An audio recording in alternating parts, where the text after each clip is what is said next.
Hello friends, welcome back to Pink's Kitchen Tamil. இன்னைக்கு நம்ம oregano ginger coffee எப்படி செய்யறதுன்னு தான் பார்க்க போறோம். இது ரொம்ப ஒரு ஹெல்தியான ட்ரிங்க். உங்களோட இம்யூனிட்டியை நல்லாவே பூஸ்ட் பண்ணும். ரொம்ப ஈஸியா பண்ணிடலாம். ரொம்ப கம்மியான இன்கிரிடியன்ட்ஸ் தான் தேவை. ஸோ இந்த ரெசிபியை பார்க்கறதுக்கு முன்னாடி இதுக்கு தேவையான பொருட்கள் என்னென்னு பார்த்துட்டு வந்துடலாம். ஒரு சாஸ்பேனை சூடு பண்ணிக்கோங்க. அதில் 2 கப் அளவுக்கு தண்ணி சேர்த்துருங்க. ஃப்ளேமை கடைசி வரைக்கும் மீடியமில் வச்சுக்கோங்க. தண்ணி நல்லா கொதிக்க ஆரம்பித்ததும் 1 டீஸ்பூன் அளவுக்கு காஃபி பவுடர் சேர்த்துக்கோங்க. இது அகெயின் ஒரு 2 நிமிஷம் நல்லா கொதிக்கட்டும்.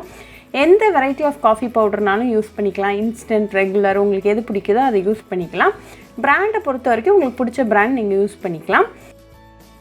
ஒரு 5 ஆரிகானோ லீவ்ஸ் சேர்த்துக்கோங்க.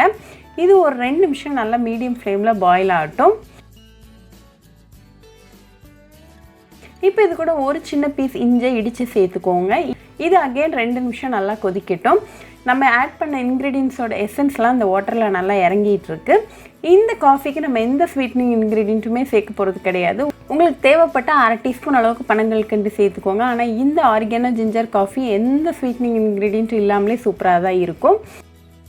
இப்போ 2 நிமிஷத்தில் நம்ம ஆட் பண்ண இஞ்சி ஆரிகானோட ஃப்ளேவர்ஸ்லாம் நல்லா ஒன்றா சேர்ந்து வந்திருக்கு. ஸோ இந்த ஸ்டேஜில் ஃப்ளேம் ஆஃப் பண்ணிவிட்டு 1 டீஸ்பூன் அளவுக்கு லெமன் ஜூஸ் சேர்த்துக்கோங்க.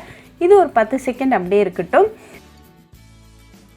10 செகண்டுக்கு அப்புறமா இந்த ஆரிகானோ ஜிஞ்சர் காஃபியை வடிகட்டிட்டு நல்லா சூடாக சர்வ் பண்ணுங்கள். இதை எம்டி ஸ்டமக்கில் குடிச்சிக்கிட்டே வந்தீங்கன்னா உங்களுக்கு பெஸ்ட் ரிசல்ட்ஸ் கிடைக்கும். இது உங்களோட டைஜஷன் இம்ப்ரூவ் பண்ணும். அதனால உங்களுக்கு வெயிட் லாஸ்க்கு ரொம்பவே ஹெல்ப்ஃபுல்லாக இருக்கும். ரொம்ப ஈஸியாக பண்ணியாச்சு. ரொம்ப ஒரு ஹெல்த்தியான ட்ரிங்க். ஸோ கண்டிப்பாக இந்த ஆரிகானோ ஜிஞ்சர் காஃபி ரெசிபி உங்கள் வீட்டில் ட்ரை பண்ணி பாருங்கள். ட்ரை பண்ணிவிட்டு எப்படி இருந்துச்சுன்னு எனக்கு கமெண்ட்ஸில் சொல்லுங்கள். இன்னொரு சூப்பரான ரெசிபியோட உங்களை பார்க்குற வரைக்கும் பாய் ஃப்ரெண்ட்ஸ்.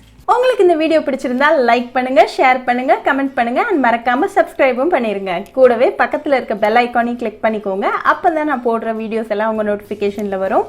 உங்களுக்கு ரெசிபிஸ் இங்கிலீஷ்ல பார்க்கணும்னா பிங்க்ஸ் கிச்சன் சேனலை பாருங்க. சேனலோட லிங்க் நான் அந்த டிஸ்கிரிப்ஷன் பாக்ஸ்ல கொடுக்குறேன்.